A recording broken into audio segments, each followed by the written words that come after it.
you probably have to look at the video before.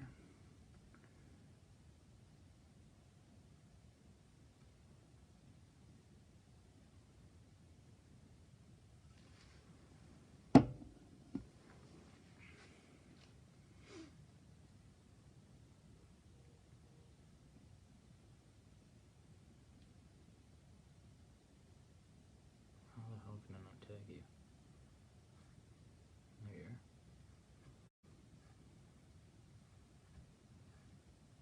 We're in week 6, right? Yeah.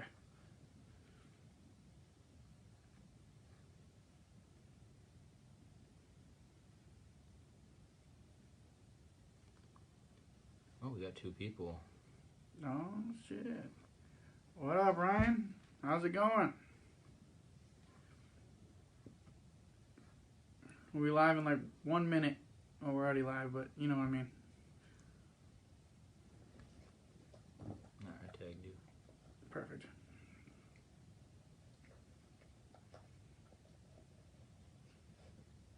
Maybe. Oh, there. No. It's not showing up yet. You ready? Yeah. All right, everybody. Welcome to Talk is Cheap. I'm your host, Zach Cooper. This is my co-host, Brent Johansson. We'll start out with your questions, then we'll go over our picks for the week. First question from Stefan. Why is Tannehill so good? And fuck you both for picking Buffalo. I'll go first. Actually, I'm actually shocked. I've seen some stats on Tannehill. I'm very shocked at how well he's played since he's been a Titan. I knew he played well, but I didn't know it was that well. He's had more yards, more touchdowns, and a better quarterback rating than Lamar since he became the Titan starter to now. And he's about equivalent with Patrick Mahomes. Bravo to him. I mean, I'm not saying he is Lamar because Lamar's obviously got the athleticism too to go with it, but as a quarterback, Tannehill's been phenomenal.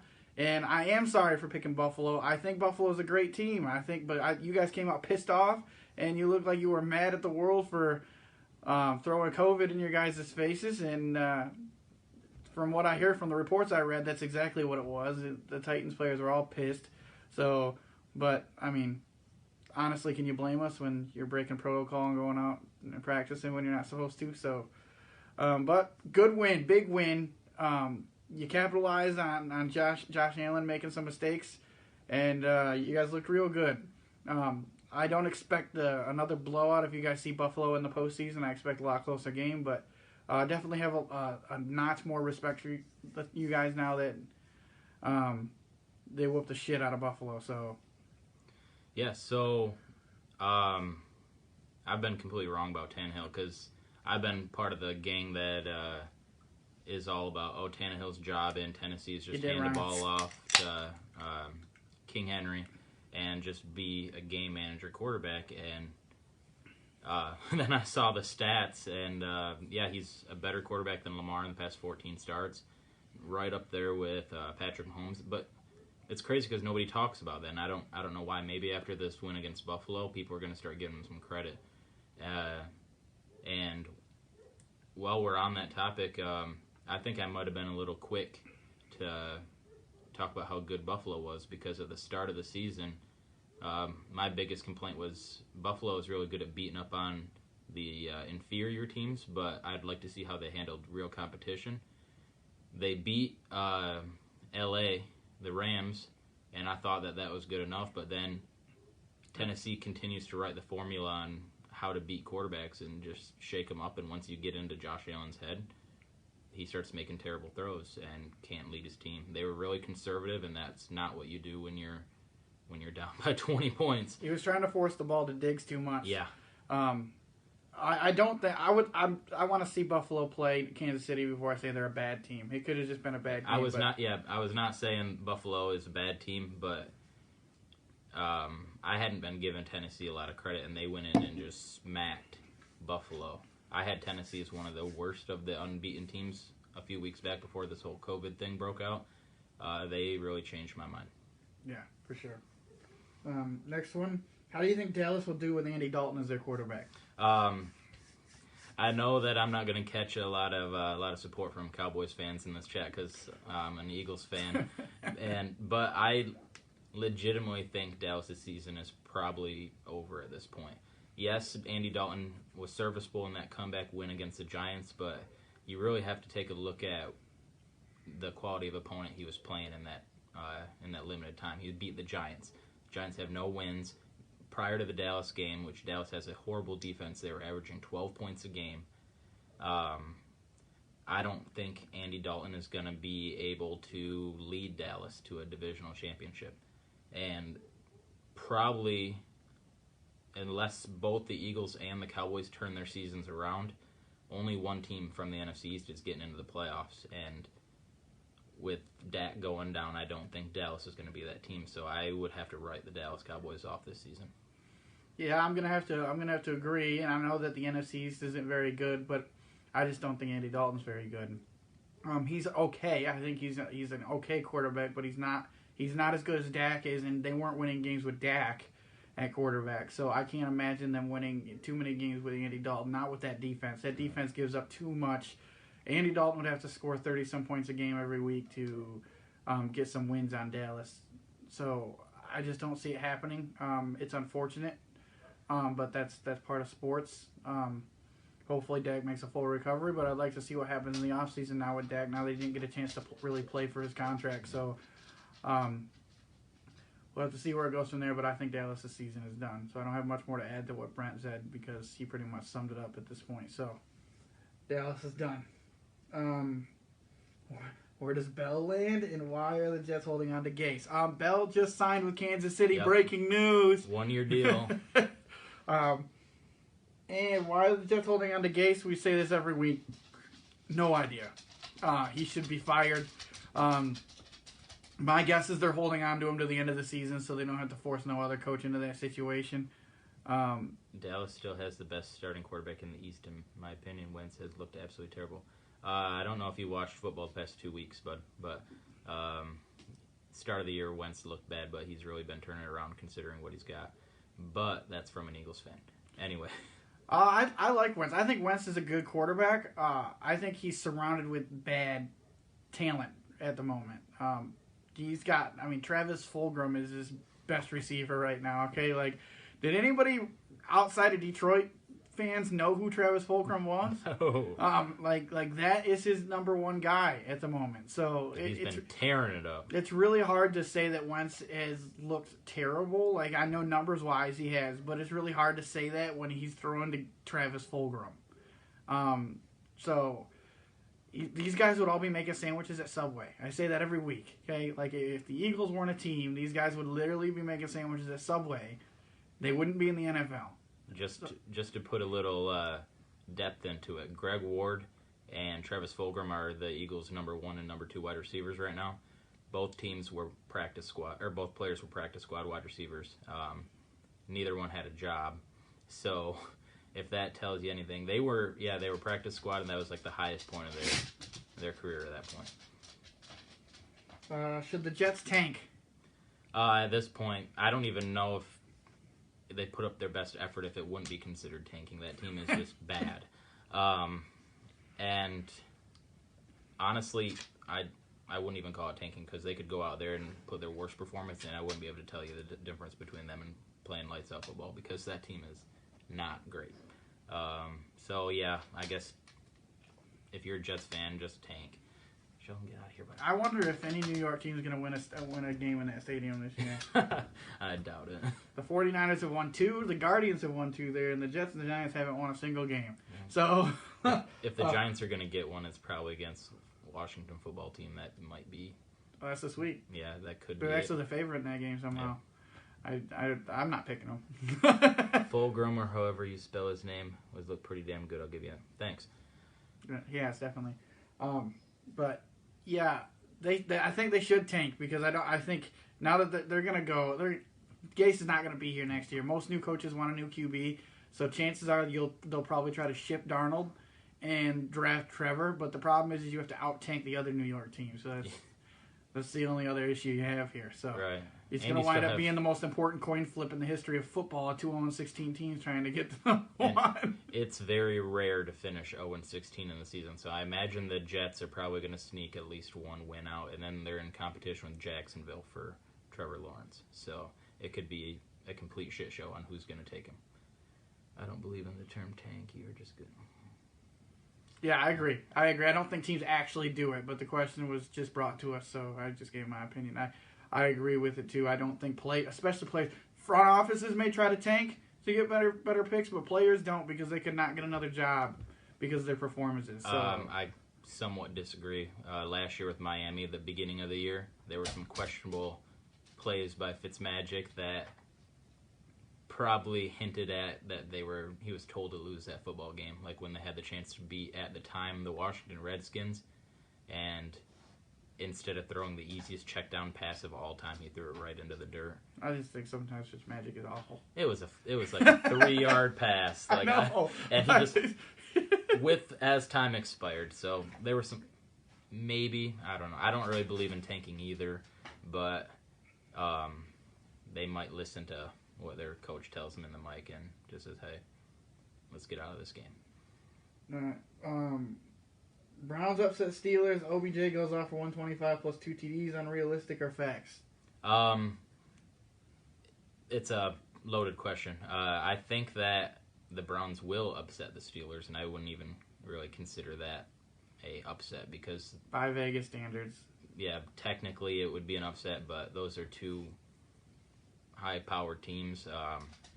I don't know if OBJ has that same stat line, but I think he's going to have a pretty successful day in the air. If Travis Fulgham can go for 10 for 152 and a touchdown against the Steelers, I expect OBJ to at least go over 100 and probably score. If he was sick today, so if he actually plays. Yeah, I was just about to bring that up. Let's see where this illness goes because he just got sent home today. But I think the Browns are going to win too. I'm picking them as well. But my only issue with the 125 and 2 TDs is I don't think the Browns pass enough to predict an OBJ 125 2 TD game. Yeah. Right? Because OBJ looks real good this year. But the problem is it's very low dosage targets because they're consistently running, which is fine because they do it really well. So that's cool, but it just makes it hard for me to say that OBJ is going to get 125 and 2 TDs when he hasn't even hit 100 this year because they don't throw the ball. So he didn't hit 100 against the Cowboys? No, he hit 81. Oh, well, I mean, he had 150 total yards. Yeah, because he had that crazy under. I thought he went over 100, but no, but yeah, he had 81 receiving, but that was his best receiving day game of the year. But Pittsburgh has had these. Thank you, Ryan.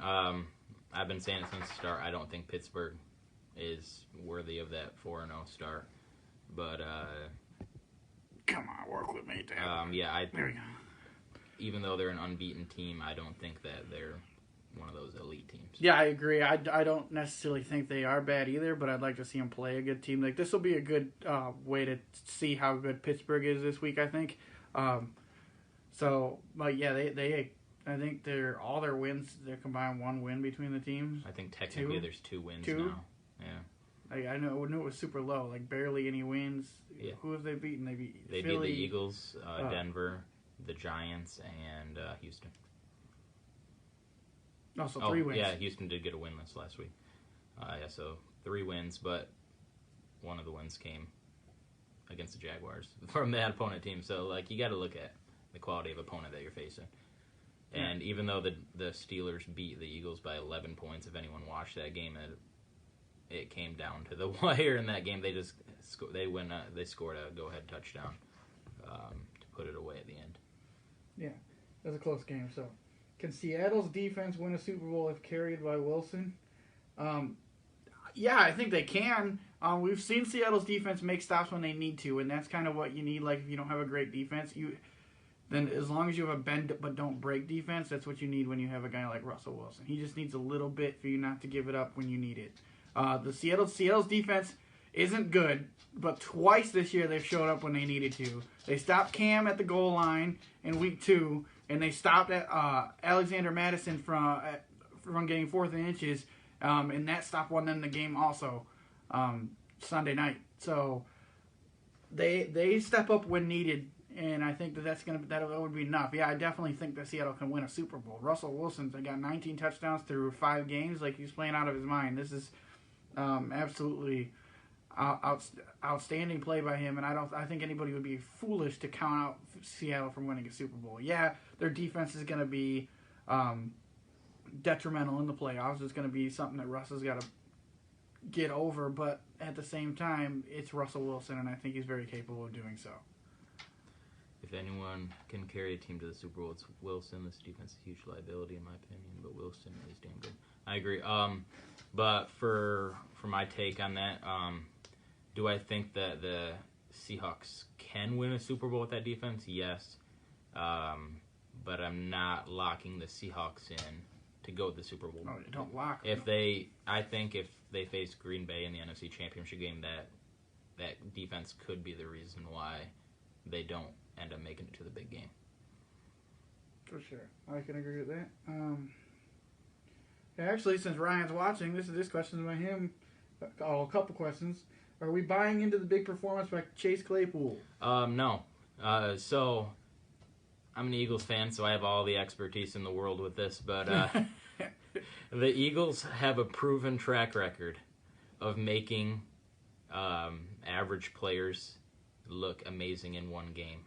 Kenny Britt, if anyone remembers who he was when he was a Titan, he had like 220 yards and 3 touchdowns against the Eagles defense. Chase Claypool just went off. There's countless, if you just look back. Joe Webb even beat us, and he was a wide receiver prior to that game. That was his first ever game as a quarterback. The Eagles are known to kind of let that big performance happen at least once throughout the year, and I am not doubting Chase Claypool's ability, but I don't think he's going to ever have another breakout performance like that. It just happens to be the Eagles don't match up very well against those kind of guys. Am I buying into the big performance? A little. It's hard for me to fully say yes after one game. I would have to see more. I'm not saying that he won't be a stud, but I'm not saying he's going to be a stud. I need to see more than that. It was definitely extremely impressive. Yeah. I was talking about it all day Sunday about what he did to the Eagles defense. It was like, where the hell did this guy come from? Like, the only time I've ever seen this dude or heard this dude's name even really is when my friend Dylan plays Madden. So, like, I mean, I didn't even know much about him, to be honest with you. So I don't know. I would like to see more. I'm not a guy that likes to jump the gun and be like, yeah, the guy after one game is going to be a stud. Like, I don't even buy into Patrick Mahomes after his first season. I'm very picky like that. Like, I need you to show me, like, down the stretch that you can do this long. Like, you know what I mean? Like, I do get a little biased when it's my own players, but, like, from other teams where I can keep, like, kind of like a unbiased eye through it. Because I think Justin Jefferson's going to be better than Jerry Rice. So, but anyway, but I don't know. Let me see more. Like you said, they got a big test this week. So we'll see how he plays in a big divisional game, the biggest of their season. That's for damn sure. Mm-hmm. So we'll see how he does. He definitely overshadowed Juju Sunday. So we'll see how it looks now. Predictions for game of the week this upcoming week. Cleveland, Pittsburgh. Yeah, that's one I'm leaning towards too. I was gonna say Green Bay, Tampa Bay, but I'm not buying into Tampa Bay. I think Green Bay's gonna whoop the shit out of them, to be honest with you. I don't think the offense is good enough, but yeah, it's got to be Cleveland, Pittsburgh. I mean, they're the most evenly matched right now on paper. I think it should be a real close game, divisional rivalry. The teams hate each other. Everybody remembers Myles Garrett last year with Mason Rudolph, right? Very, very infamous play. The Browns have already gone public and brought the play up this week, saying we're going to win this game for Myles, all this other type of stuff. It's like I thought Mason Rudolph was the victim in that situation. But either way, like, I don't know what they're rallying behind, but it should be a fun game. I really want to see this game.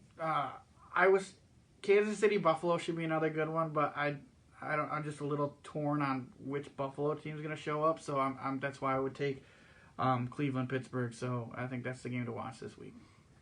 Yeah, I agree. Cleveland Pittsburgh's probably going to be game of the week.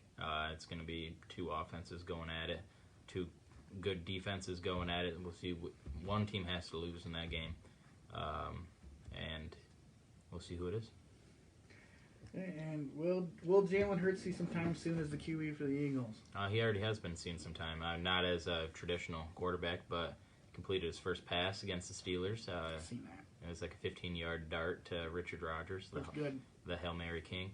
But unless Wentz gets injured, I don't think that we'll see an extended Jalen Hurts performance. He's going to come in for 2 or 3 snaps a game, and that's just how the Eagles have him mocked into the game plan.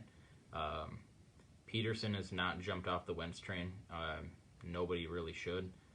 Wentz has been, now that he has Travis Fulgham as a pretty reliable target, he looked really good. And Hurts has shown flashes, but he's also shown a lot of boneheaded rookie fumbles. Yeah. He's already had 3 this year, and he's only touched the ball probably 10 times. So I don't think that we'll see it barring any kind of injury. Okay.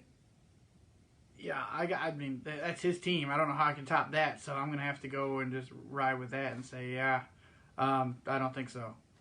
Now, unless I would have to say the only other way would be if Wentz completely shits the bed for like the next 6 games in a row. Then maybe you'll see him at the end of the season to see what they got, that quarterback behind him. But he would have to play absolutely atrocious for that to happen, I think. So, plus the division's wide open for theirs. I don't think they want to make a QB switch right now. Yeah. Now that Dak went down, that just doesn't seem. I'm excited for Hurts. That's all. I doubt he plays. Yeah. Yeah. Okay. Why is Seattle not ranked in the top 5? You looked at Sports Illustrated's rankings. Okay. I want to bring up a story Brent and I have about Sports Illustrated.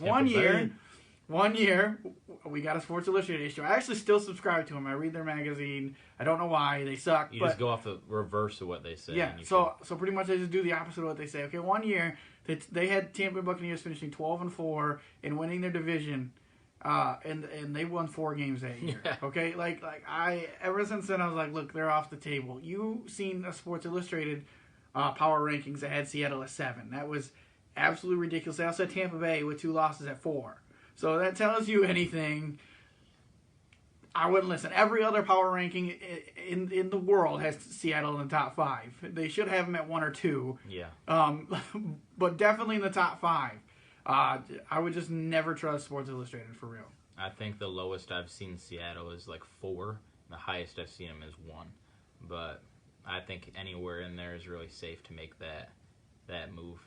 No, Seattle's a really good football team, and anyone that says they're not a top 5 team doesn't watch football. So that's just how it is. This must be the Sports Illustrated baseball writer. Yeah. Oh, we're slow today. What moves does Casey have to make to get their D on par with their offense? Well, I don't know, because I don't think their defense is that bad. They lost in a track meet to Oakland, and who? Or Las Vegas. They lost to a track meet to Vegas. Their defense is not bad. I think the Le'Veon Bell addition on offense actually helps their defense, because maybe they can extend drives and keep the defense off the field. But no, I don't know who would be added right now that could benefit the Kansas City defense at this point in time. Yeah, I don't know. I guess I'm not understanding the question. I get that you're obviously a Chiefs fan that's not happy with the way the defense has performed so far, but you're mid-season. I don't really know what you could really do to help the defense at this point in time. I don't think they're that bad. No. I mean, they're not elite, but they're not. I mean, they're not a bottom feeder defense. 2 years ago, your defense was hot garbage, and you guys were a play away from going to the Super Bowl, and offsides play away. Yeah. I mean, your defense is better than that, so you guys should be okay. You guys lost to a team that I said has given Patrick Mahomes struggles. I said that last week on the podcast. I said they were on upset alert. The Vegas offense has been on fire this year. People have not seen, so don't be shocked they put up 40 points. They've been lighting it up every week. They should have scored 30 points against Buffalo, but a false illegal procedure took away a touchdown from them. Yeah. So, I mean, that offense has been clicking. The only people that slowed them down was Belichick. So I'm not that shocked they put up. I mean, maybe 40, but I'm not that shocked they put up a big amount of points on KC. I would just chalk it up to the fact that Patrick Mahomes had kind of struggled a little bit in that game. He threw interception that was not normal Patrick Mahomes. Right. That put them in position to score again. So there's just other things that I think you could take away from the Kansas City offense that didn't help in that game too. So I don't think the defense is that bad. I think you guys got other problems to worry about, more so like the other competition in the AFC's gotten a lot better. I think that's more you're worried than anything on your actual team. Your team's fine. Yeah.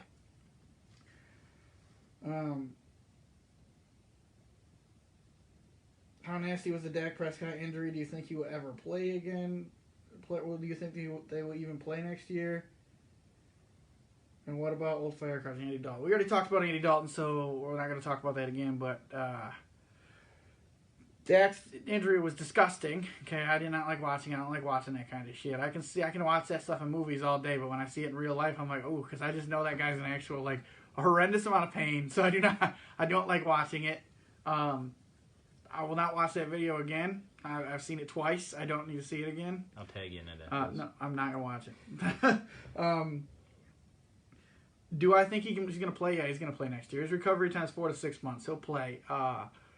It's not like the Teddy Bridgewater injury. Or the who else am I thinking going to snap their leg?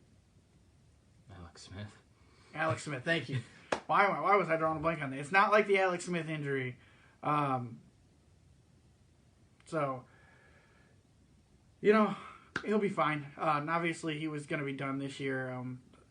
I think my buddy Tim was like, I think it's sprained. Like, you can see the bone sticking through the sock. Like, that was.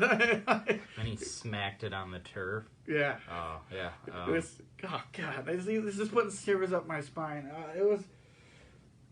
He'll play. He'll be back next year. With who? I don't know. But he'll be back, and he'll play. He'll be fine. Yeah, I definitely think Dak will be back. But to what capacity we'll see him, well, it's unknown, because a lot of times those mobile running quarterbacks, when they have some kind of leg or ankle injury like that, they're hesitant to play the same play style that they had before. Look at RG3. RG3 came back the next year and he was scared to run, and he wasn't a great passer in the pocket, kind of like how Dak struggles in the pocket. Dak excels when he runs on the outside, finds the open guy after a break in coverage. I don't know. I've broken both of my ankles, not to the extent of Dak, and I know I'm not as mobile as I used to be.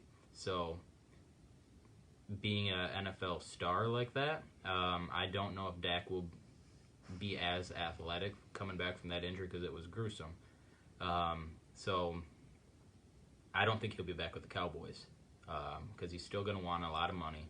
And this was his prove-it year, and he was proving it to that point, but the Cowboys don't know what they got in Dak. Nobody's going to know what they got in Dak after this injury. So it'll be interesting to see where he's going to play, but I definitely think he'll be back next year. He just might be a totally different quarterback than what we're used to seeing. Agreed. What do you both see as the main reason or reasons for the Browns' turnaround compared to last year? Coaching. The Browns, offensively and defensively, really didn't change a whole lot of personnel. But the big difference is they don't have a guy that's incapable of reading an NFL playbook, calling the plays. And when you utilize the talent the way that they're meant to be utilized, you're going to see an increase in production. And I think with the Browns' new head coach, he's actually using the players how they were meant to be used, instead of running halfback dives on 4th and 23 or throwing Hail Marys on inside the red zone. Freddie Kitchens sucks. And that was the huge downfall of Cleveland last year. Having a capable coach has shown that it makes all the difference in the NFL. Got nothing else to add. What do you think about Lions coach is trying to blame Stafford and his apparent footing issue for lack of wins, success in the fourth quarter. And once we fire Patricia, who do you see as a potential replacement? Well, I read the article, okay, that the coaches were blaming Stafford's footwork. First of all, that says everything you need to say about your coaching staff. If they're out there blaming players, like, that's already a terrible sign. They're trying to save their job by throwing it on the blame on somebody else who hasn't looked as good as last year, but he hasn't really struggled either. So he's got like 8 touchdowns, 3 interceptions, something like that. It's not a terrible stat line. Right. So, like, your problem's your defense. So, like, I don't know how the hell you're probably trying to blame anybody on the offense for your problems. And your problem's also coaching. Okay? Like they're just trying to put the blame somewhere that they know that the quarterback can take a lot of heat, so they're trying to throw it on that guy to try to save and take some of the heat off of them because they know that their jobs are in danger. So, I mean, to me, that just shows you exactly what you need to know. I would have fired him the moment they said that, to be honest with you. That shows lack of leadership to me. As far as replacements, you'd want to. I think you should go after Eric Bieniemy from KC. So he seems like he will be a great candidate to be a head coach. Only problem is there's gonna be a lot of teams going for him. So good luck. But that would be my pick. So yeah, just like Coop said, it's really shitty for your coaches to try to put the blame on a quarterback. And yes, you can argue that Stafford was the reason why the Lions didn't beat New Orleans 2 weeks ago. But there was a lot of other... He doesn't play defense. So Stafford didn't give up 5 straight touchdowns. Stafford didn't just every third down let them run for a first down. No, Stafford, that interception with the poor footwork, that was 100% Stafford. Yeah, but he was not the reason why they lost that football game. It was the coaching taking the foot off the brakes immediately after they punched New Orleans in the mouth 14-0. And then they said, "Oh, let's sit back and see what New Orleans can do." Sit on a 14-point lead in the first quarter against Drew Brees. Good idea. So I don't think that I don't think Stafford's a problem in Detroit. So write that down. I hate Stafford, but Stafford is not the problem there. It's the defense. But for coaching candidates, I think Bieniemy would be great, but I don't think that he is going to end up being the Lions' new head coach. I think that there's going to be some team that's just going to entice him, maybe with more money or the prospect of a better draft pick, that he can go get his guy and kind of build the team in his image, where Detroit has a lot of young talent already on that offense, where it'd be hard for a coach to build that team in his image.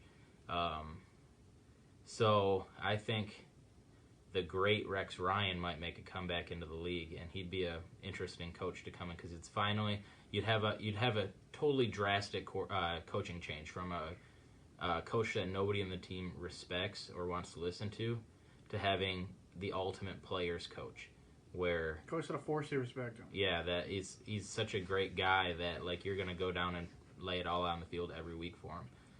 So I think Rex Ryan would be a pretty good candidate for an actual defensive guru. Yeah, okay, like an actual defensive guru. If you look at Rex Ryan's track record, even the Bills, the Jets, it doesn't matter. He has had good defenses, and it's not just a personnel thing. A lot of that's in between the years with Rex Ryan. He knows how to run defenses, and he might not take the game as serious as some coaches, but man, I think players really like to play for him. And sometimes that's what you need to be able to just have fun and let loose. Yeah, look at Odell Beckham. He's finally having fun for the first time in years. And he looks great. Yeah. So I think Rex Ryan. I think that'd be a good coach. What are some potential landing spots for Matt Ryan if Atlanta decides to move him in the offseason? Well, my original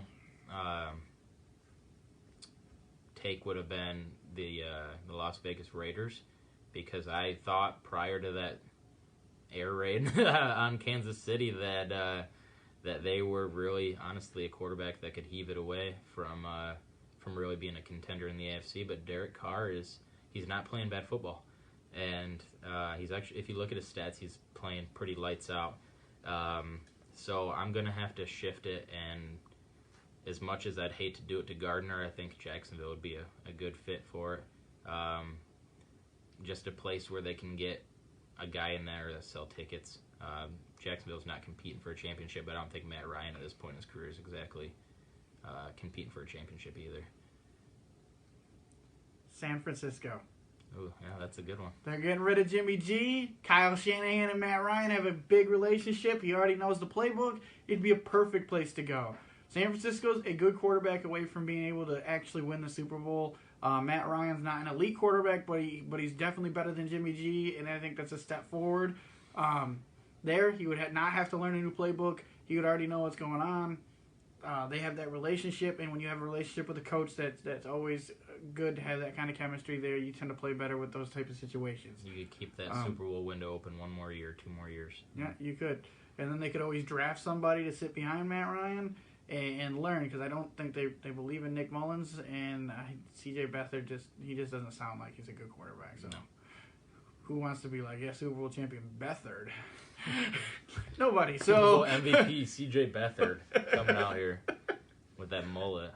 But I think San Francisco. Actually, me and Kim, she's a 49ers fan. We talked about that last night. Actually, I think that would be a perfect landing spot for Matt Ryan. So, then you had one more question on your page, right? Oh yeah. What do the Detroit Lions need to do to start winning football games?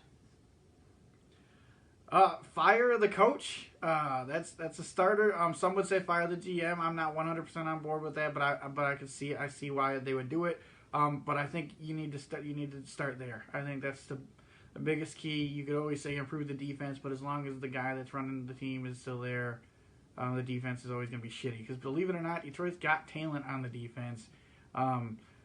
They just don't use the talent, and when you only blitz like 8% of the time, the quarterbacks have tons of time to sit back there, and Matt Patricia's not going to change that. He just is like set in stone. They're not going to blitz. I don't know if he's ever actually. I know he's a rocket scientist, but I think he should stick to that shit because I don't think he knows a shit about football. Like, you can't win games if you don't pressure the quarterback. Yes, you can't blitz every play because they'll end up picking you apart if they know you're going to blitz. Mm-hmm. But you got to blitz, like somewhere around the 40% range, like not 8. Like, sacks are absolutely detrimental to an offense. They are, and that Lions don't get any. Yeah. So they don't even get pressure on the quarterback. So, I mean, that's where I think you got to start. You got to start there. Yeah, I'm in the same boat. I think Matt Patricia has to go. His coaching style does not fit in the NFL. I don't even think he deserves a coordinator job. His coordinating jobs in New England were not great defenses. But I do think that Quinn has to go as well. I know on paper, signing Patriots players looks good because Patriots are known winners. They have been for the past 20 years. But there's a reason why those players are no longer on New England. And that's because the Patriots are identifying that they are past their prime. They're no longer worth the position spot on their roster. So taking guys that are over the hill, it works as a mentoring standpoint, but it doesn't work if you fill your whole lineup. I think the Lions signed 3 new starters this past season that were ex-Patriots last year. To be fair, Jamie Collins is playing good. Yes, except for when he headbutts the ref. Yeah. No, I think it's got to be a coaching overhaul, front office overhaul.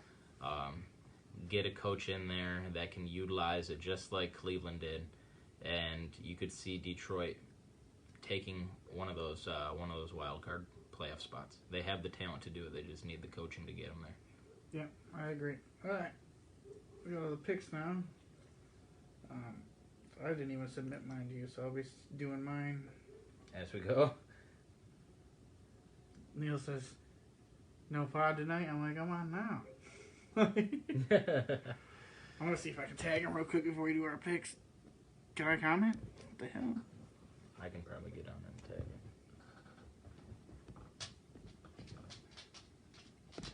Got it. Nope. Not when I spell his name wrong. Yeah, you're gonna have to do it. It's bringing up celebrities for me. At Shaquille O'Neal. Oh, let's get him on. I'm not getting him either. Neal. Is it Neal? Neal. That's what I tried, and I'm getting Shaquille O'Neal. That's what I was getting too. Here, I'll just send it to him in a message. Sorry for the delay, folks. Yeah, sorry, our buddy can't see the podcast for some reason, so we're trying to get him in.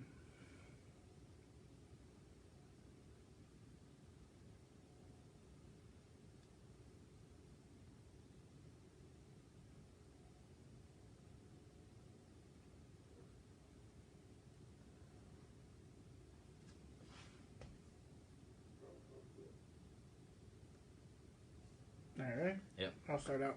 Okay. So first game we got Houston at Tennessee. Yeah, I'm gonna take Tennessee here. I think it's kind of like a no-brainer. Tennessee's rolling, especially after the game Tuesday against Buffalo. They are rolling.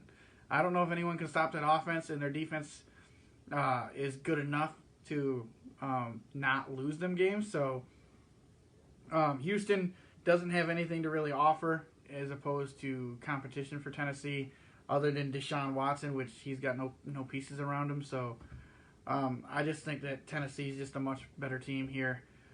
Houston can barely beat Jacksonville, so I don't think there's a question of this game at all. So I'm going to take Tennessee. Yeah, I'm taking the Titans as well. Derrick Henry is going to go crazy against that Houston defense. It's not that great. And even if they do stuff him, then Tannehill's going to burn you over the top. I don't think that there's a whole lot that Houston can do to win this football game. So, Stefan, don't make me look like an idiot for picking the Titans. And Houston, we have a problem. And Denver, New England? Oh, that's probably easier than this one. Until Drew Lock comes back, it's very hard for me to give Denver any kind of confidence. Meanwhile, Cam's back, it looks like. This should be Denver in a rout. It's in... Denver in a rout? Or Patriots in a rout, sorry. It's in Foxborough. Cam should just have a field day against that defense. From what I heard, Drew Lock is practicing. Taking all the snaps at practice. So I thought he was doing individual stuff, but... That's not the notification I got today, unless I got false notifications. But maybe you're right. Maybe I needed to click on it and read it. But I usually just swipe because I'm at work. But I heard he was practicing. That's what I heard today. I don't know if he's going to play or not. I don't think it's going to change my opinion on this at all. I don't think he's had enough time with this offense to gel completely. I do think Drew Lock's the real deal.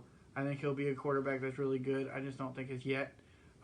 It's not his time right now, at least not this week. Once he gels with this team a little bit, we'll see where it goes. But Cam in New England and Bill Belichick's coaching ability is going to be too much for this young Denver team right now. So, New England. Cincinnati at Indy. Last week I thought I was going to pick an upset here for this week, but I'm kind of fell off that after watching the Bengals' abysmal performance against the Ravens. Which is bad because Lamar didn't even play a good game, and they still got routed. So, I'm going to take Indy. That defense is too good for Joe Burrow at this point in Joe Burrow's career. That Indy defense is for real, people. If the Colts score 13 points in this game, it's going to be enough to win. Yeah. All Phillip Rivers has to do is not blow it. I know Indy fans are not happy with how he's played so far this year.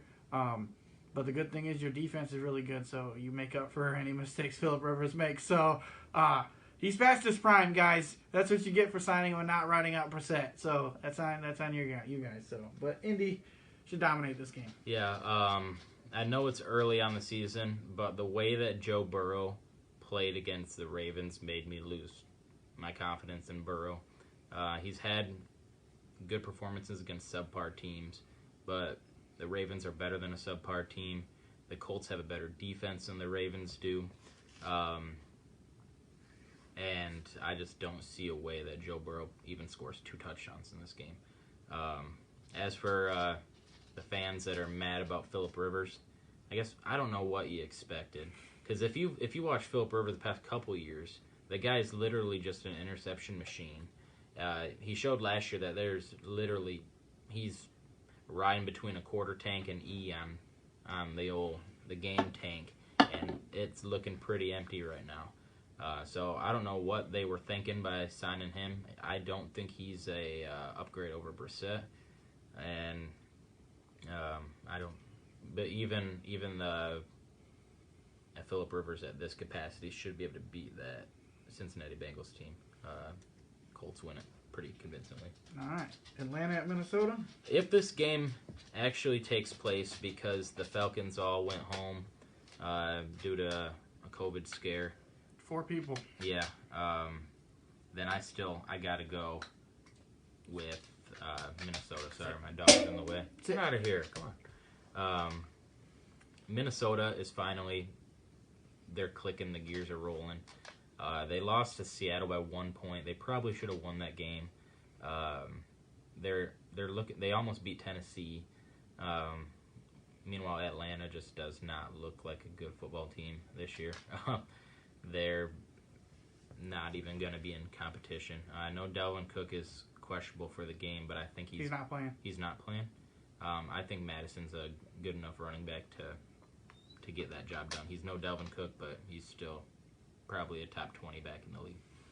Yeah, so Minnesota's 3 of their 4 losses are to the 3 undefeated teams in the league, and they've lost by a combined 11 points. Yeah.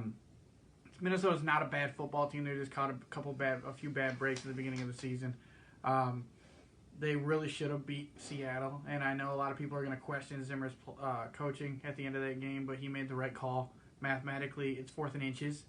If you make the first down, you take knees in the end of the game, and Russell Wilson doesn't get the ball, right? So that's why he went for it. They unfortunately didn't get it. That's just how football goes. It was the right call. He made the right call. I wouldn't have changed that call. I probably would have had Kurt go up the middle. But I would have. It was 4th and inches. I would have QB sneaked. Yeah, that's exactly what I would have did. But that's the only difference. That's the only difference. But I'm pretty sure the offensive coordinator called the play call. I'm pretty sure Zimmer just said go for it. So yeah, but I think Madison. I have the confidence to give Madison that. Yeah, I don't have a real big problem with them giving it to Madison either. But my point is that they've hung in there with these really great teams. And Atlanta hasn't even beat a team yet. So there's no way in hell they're going to beat Minnesota with Dalvin Cook or without Dalvin Cook. Madison came in Sunday night and looked just as good as Cook did. He's not as big as a pass catching threat as Cook, but he can run the ball really well. That guy would be a starting running back on a lot of teams. Mm-hmm. So I don't think they're going to miss a beat in the run game. So yeah, I'm taking Minnesota, and I think it's going to be a blowout. Yeah. So next game, Washington at the Giants. Somehow the Giants are the favorite in Vegas. I don't understand the logic here because Washington's looked like a way better football team than them. I know Washington's not winning a lot of games, but they show that they have flashes of talent on that team where the Giants haven't shown flashes of anything. Other than the game against the Cowboys, but when you play the Cowboys defense, everybody shows flashes of brilliance because the Cowboys defense is that bad. I think this game's going to be super sloppy between 2 bad teams, but I think Washington's going to win. Like a 13-3 game is what I'm looking at here.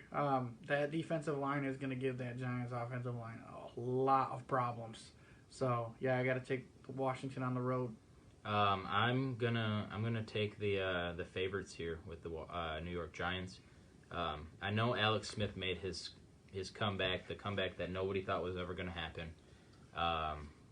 And yeah, it was against the Rams, but I don't think Alex Smith looked impressive. That looked like a guy that has not played football in 2 years. And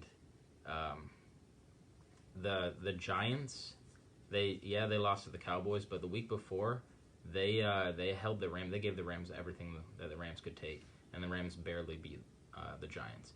I don't think this is going to be a flashy game by any means, but minus the Washington football team's Week 1 comeback against my Eagles, I haven't seen anything that has even remotely impressed me with the Washington team. I haven't seen much with the Giants either, but Devontae Freeman gives the Giants a little bit of a rushing attack that they didn't have before. I think that the Giants are going to win this game probably by like a field goal, maybe 4 points. All right, Baltimore at Philly. First time all season, I'm not gonna take the Eagles. I try to do these picks as unbiasedly as I can, and I don't think there's anybody that's really backing Philly in this kind of game. I don't think that it's going to be a blowout because I think that Pittsburgh has arguably one of the best defenses in the league, and the Eagles were right there to the very end. I think the Eagles could possibly pull one out if Lamar has a terrible game, but I don't think he's going to have a terrible game. He doesn't look as good as last year, though. Yeah. I think that the Ravens are going to ultimately win this game, but I don't think it's going to be some crazy 42-10 game or anything like that. I don't think that the Eagles are going to par up very nicely against the Ravens and all the crazy things they do on offense. Yeah, I got the Ravens in this game too. To me, it's just a talent issue right now. Philly's just not as talented as Baltimore, and that's what it comes down to in the end. Like, they're gonna out-talent them. Plus, the fact that the linebackers aren't very good, and Lamar's gonna have a field day running all over the place, and the linebackers are back there. So, I don't have a lot to add to the game other than what he said. Other than I'm taking Baltimore. So, Cleveland at Pittsburgh. I said earlier who I was taking in this game. I'm sticking to it. I'm taking Cleveland in the upset in Pittsburgh. I think it's going to be a good game. I think it's going to be a close game. Usually, hard-hitting AFC North games usually are, if you throw the Bengals away. I think that the running attack for Cleveland is too much for Pittsburgh. And just when they try to find a way to stop it, they're just going to find Landry or Odell somewhere in the back. So there's nobody besides Baltimore, and that was the first game of the season, so I think it's changed since then, but has been able to find a way to stop Cleveland on offense. So, and Cleveland's defense doesn't look that bad either. Their pass defense is a little sketchy, but their run defense has been pretty good. I think their run defense is ranked number 1 in the NFL right now. Yeah, I knew it was pretty. I didn't want to throw a number out there. I was at work all day, so I wasn't able to look it up. But I knew that their run defense has been pretty stout this year. Yeah. So I wouldn't expect a lot of good game on the ground for the Steelers. It could be a problem if they have a lead late and they're trying to run the game out and can't do it, and then Cleveland's able to get the ball back in their hands. That's a huge issue if you can't do that. So I do expect it to come right down to the wire, but I expect something like that to happen where they can't run the clock out because they can't pick up first downs. So that's kind of what I expect to happen. And Baker's going to wake up feeling dangerous. Yeah, I have the Browns as well. And I know we talked about it earlier. We basically covered this game at the beginning of this episode. But I don't buy into the Steelers' undefeated record. Just based on quality opponents that they faced, and they haven't been really demolishing teams. I think Cleveland, on the other hand, has demolished teams. Minus the week 1 slot fest where I said that they were one of the worst teams in the league because they're the only ones that didn't have double digits. I think Cleveland's going to win this game. It's not going to be a blowout by any means, but I think that Cleveland's just going to out-talent Pittsburgh. Chase Claypool's not going to have that breakout performance that they needed, and if Chase Claypool doesn't have that performance last week, chances are Steelers aren't coming in this game undefeated. So, Cleveland. Okay, Chicago, Carolina. So, Nick Foles. Look at what he did. He is Tom Brady's daddy. And I know regular season Nick Foles is not anything to write home about. And he wasn't Thursday either. Yeah. I mean, he did not play a great game, but he did enough, and that defense did enough to win that game. I've liked a lot what I've seen about Carolina this year. They've shown a lot more than what I expected. Teddy B balling out. But I gotta go with Chicago. Chicago is not as bad of a football team as I claimed that they were earlier in the season. They've shown that they can beat competent teams, and So I got to go Chicago here. I'm going Carolina. Carolina's a lot better than people thought they were going to be. Yeah. That's a fact. They've been winning games without Christian McCaffrey, and that's shocking. They're 0-2 with Christian McCaffrey. They're 3-0 without him. Mm-hmm. Who would have thought that? Nobody, right? Teddy Bridgewater's playing lights out football. I mean, he's tearing it up. I mean, nobody can take that away from him. He's playing good. He's had to put the team on his back now that Christian McCaffrey's out, and he's done that. He's got everything except the touchdown passes. He throws for like 400 yards and 1 touchdown pass. Yeah. It's like they get down there and they give it to like Mike Davis or something, and he runs it in. But he's throwing it all over the field, and he's throwing good. So Carolina's at first place in their division, 3-way tie, but first place nonetheless. They know that they got to win. They got to keep winning. New Orleans and Tampa Bay aren't going to keep losing. Well, Tampa Bay might this week, but they're not gonna. Like, they're gonna have to win. They're gonna have to put up wins against teams like this. That's just how it is. They're at home in what feels to them probably not as much to New Orleans and Tampa Bay, but to them probably feels like a must-win situation because they're the underdogs of those three to win that division. And they know that. They weren't supposed to be anything. A lot of people had them finishing fourth in this division before the year started. They definitely won't be fourth. No. But they're a lot better than I thought they were. They're a lot better than Brent thought they were. I think it'll be a close game, but I think Teddy Bridgewater out QBs Nick Foles, and that's come on. It's not that hard to out QB regular season Nick Foles. Yeah. Nick Foles' daddy, though. So, yeah, Carolina here. Detroit at Jacksonville. I've said it. I'm saying it. I'm not picking Jacksonville unless they play the Jets. Sometime throughout the year, I'm not picking Jacksonville again. I'm not going to do it here. Detroit's a lot more talent than Jacksonville. Jacksonville's probably better coached, but Detroit's just talent levels is too much. They're better at almost every position. And that's pretty much what it comes down to. The Gardner Minshew magic was so last year, maybe carried over to week 1. And that's fizzled out now. Jacksonville's not looked good. Hasn't even really shown flashes of being good since week 1. So, I don't expect this. Well, I should say I shouldn't expect this game to be close, but it's Detroit, so it probably will be close. But they'll win regardless. So Detroit. So, if the Browns and Steelers weren't playing today, as surprising as this sounds, this was probably arguably going to be my pick for the game of the week. Now, I know what you guys are thinking, that these are 2 one-win teams. How is this your game of the week? Well, Detroit has this really interesting stat about them. Well, not really a stat, but just like this little juju with them, that they seem to play based on the talent of the opponent that they face. And Jacksonville's not good.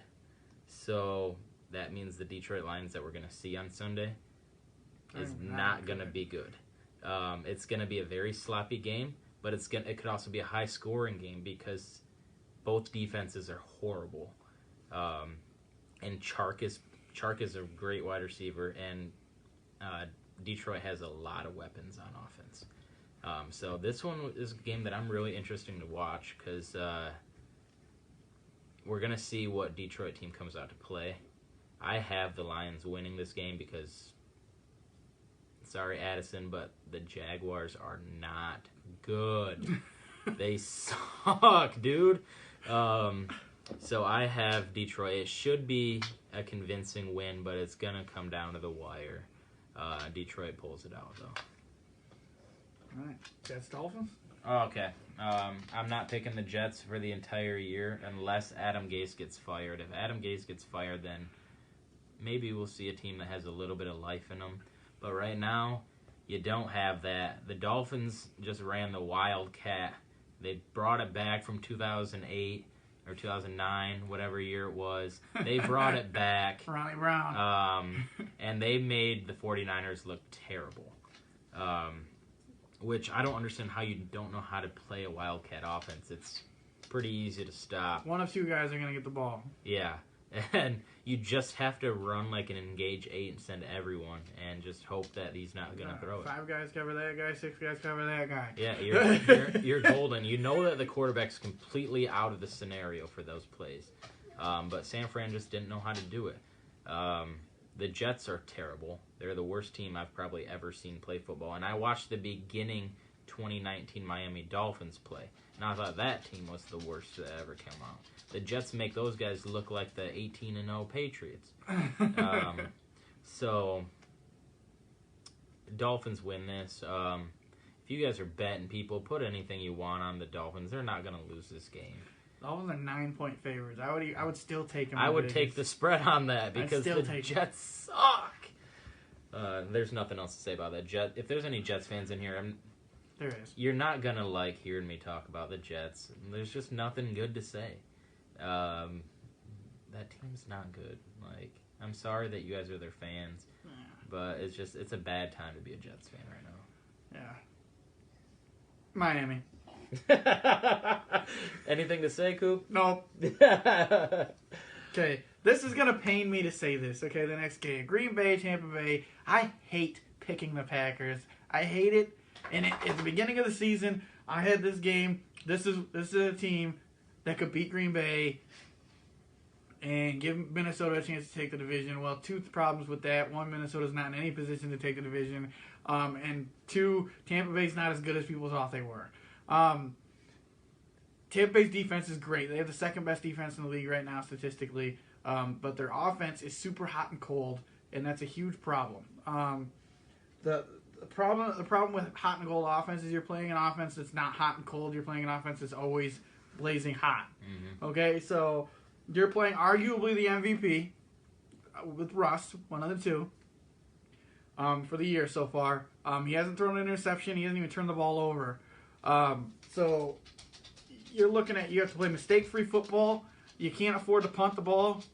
And I don't think Tampa Bay can do all that. I think that they're talented enough to keep the game close, but I just can't see them beating Green Bay. I don't think they're good enough right now. Yeah, this one was really hard for me to pick because in one corner you got Tom Brady, who even at, I think he's 43 now? He's 43. Yeah, and he's playing good football. He might not know what a fourth down is anymore, but you're losing that with old age. But he's still playing good football. But then you have Aaron Rodgers, who, if Russell Wilson wasn't literally setting the NFL on fire on a revenge tour for not giving him an MVP over his first 10 years, then Aaron Rodgers is probably the MVP of the season so far. I have Green Bay winning this game, but I want it to be on the record that I'm not going to be surprised if Tampa Bay finds a way to win this game. Tampa Bay has a better defense. I would argue that they have better weapons on offense. No, they do. I got to go with Green Bay because Green Bay hasn't shown very many weaknesses at all this year, if any. And Tampa Bay's shown that they can be beaten. And so, Green Bay, but not shocked if Tampa pulls it out. The problem with this game is not historically, but right now, Green Bay's got the better quarterback. I would say that. And that's not a knock on Tom Brady by any means. That's why I said historically. Yeah. Historically, right now. And Tom's not having a bad statistical year either. But he's not having a Tom Brady season. Yeah. He has regressed. That does not mean he's trash. I hate when people say that. When I say he's regressed, that means he's not playing into Tom Brady anymore. Breeze has regressed. Brady's regressed. Neither's trash. Both of those quarterbacks, even without their legend behind them, could probably still start on half the teams in the NFL. Yeah, like they're still good quarterbacks. They're just not what they were. Right. All right, Rams, 49ers. I'm taking the Los Angeles Rams. The 49ers the past 2 weeks have not looked good. And Jimmy G, they pulled Jimmy G out of the game. They said it was to protect him because they were down. No, Jimmy G played horrible. They got him out of there because they knew that he was just going to look worse and worse and worse. Trade rumors. Yeah, there's a lot of trade rumors with Jimmy G. There's rumors that he doesn't even want to be there anymore. There's rumors of the divorce between him and Shanahan. LA has looked really good, and they've shown very few weaknesses this year. I don't think LA will have very much trouble putting Seattle to bed. Or not Seattle, San Francisco to bed. Sheldon, you gotta move. Come on, bud. Yeah, so taking the Rams. I said last week that for Curtis I was going to pick the Rams in every game anyway, but I would have picked the Rams regardless in this game. I'm pretty sure that Mostert's going to be back, so that should help a little bit. I think that takes a little pressure off Jimmy G now that they got 2 running backs back there now.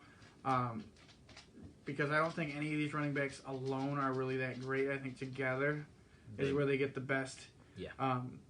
Like McKinnon's pretty good out of the air, but he's not that great of a runner out of the backfield. Mm-hmm. And I think Mostert's pretty good out of the backfield unless the defense can key on him. Yeah. So it's best to have at least 2 guys back there. So that should help a little bit. Kittle's looked great, but it's just that Jimmy G doesn't look good. And Jimmy G, I said it before he left New England. New England's a quarterback factory. Mm-hmm. Okay, they make every quarterback look good. They made Matt Castle look like he was going to be a Hall of Famer. He wasn't the answer. Go get Matt Ryan. I don't think San Francisco's had too many injuries this year. I don't think they're going to be able to ride the magic they had last year. I expect them to finish last in this division now. I can't believe I'm saying that. But that's how I expect it. Arizona's not great, but they're trending up, and their offense is on fire, the one thing San Francisco doesn't have. So, remember when I made that bold claim that San Francisco wasn't going to make the playoffs at the start of the year? To be fair, you didn't know the whole team was going to get hurt. I knew Jimmy G was going to get hurt. That's true. You did predict that. So, yeah, that's my bold pick's looking like it's going to happen. All right, Kansas City at Buffalo.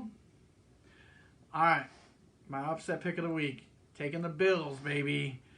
The Bills. Josh Allen's going to come out and give KC its 2nd loss in a row.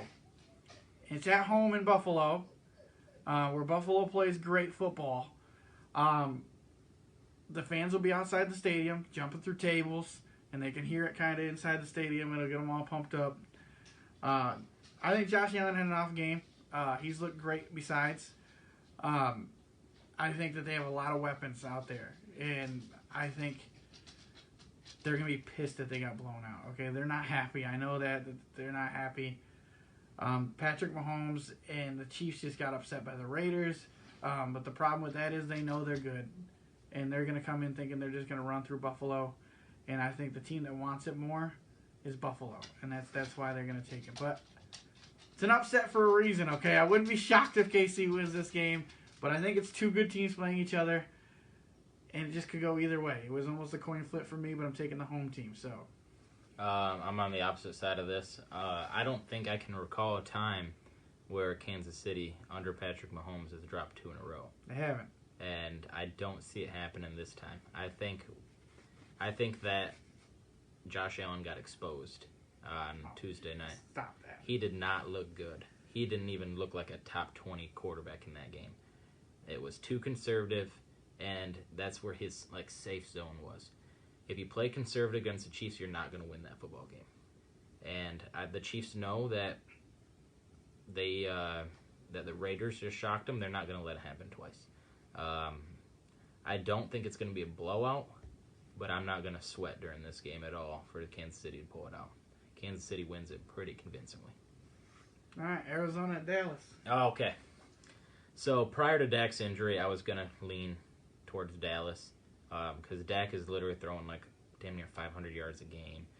He was playing great football on offense, and both defenses are just terrible.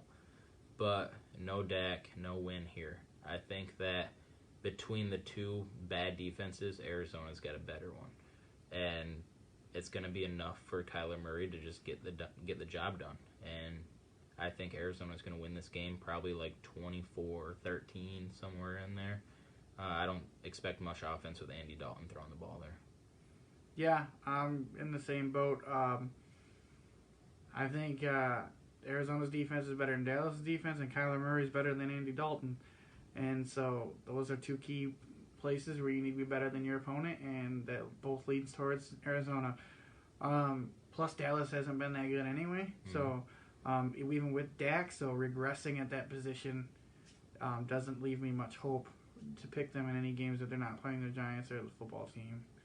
So I have no reason to pick Dallas in this game. I do think Arizona's a tad better than Brent thinks they are. But I don't think anybody's doubting their offense, really. It's just how bad their defense is. So, but when you're playing a team with a worse defense than you, then that's not an issue. Yeah. So, Did I catch up to you last week on the I have to do the points now. I was at work all day, but you I definitely know you definitely at least beat me, so you're at least tied. I was one behind you prior to this, and I know I got you on the Seattle game, but you got me on the Pittsburgh game, so that kind of washed out. I just didn't do the Well, I had math. several wrong, but we might have had the same picks for those ones. So Well, maybe I beat you.